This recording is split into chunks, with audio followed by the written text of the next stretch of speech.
Imwenyuro TV. We got you covered. Ndavyanse tena binusora. Nakunora urasoba nanje ngacanguma nsohora. Sorry to you. Ivyo nivyi wawe. Uzozura bisora wonyene. Nyambuze kaje kugabwira kandi kanya nindi. Sorry to you. Urimenya ivyo birakuraba. Sorry to you. Sorry to you. Bawe. Sorry to you. Jewe no musi sidosani kubisora. Uzozura imenya.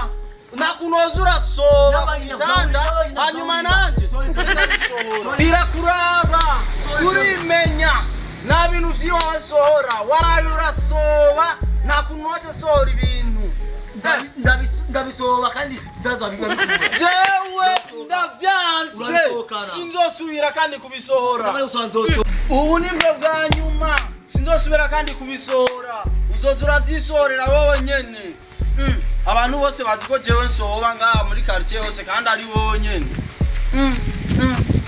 sha aho jewe aho ugize ngo shewa wabonye aguma soba agacambwira je ngo sorry bi sheri wawe ngaha grand frère si grand frère ari musheri wawe none aguma mbwira je ngo sorry bi kandi ari wasoba ariko kumubeshera sawa singuyu sawa tuzobira nyambarero ari nzanagaburira nziza ndaso amara so ugize ndaso amso ndakubwiye sinibwo bwa nyuma sawa kandi sawa babonye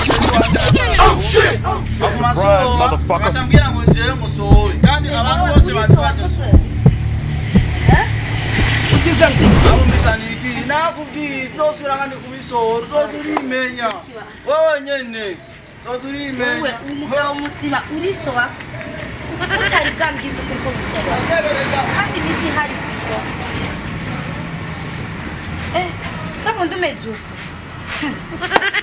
imyaka muyindi umuntu kabona araberewe ibiki kumba urisoba kuko kose oya kutavuga ko ari kuravuga yes we kunyamurara Jesus is Lord.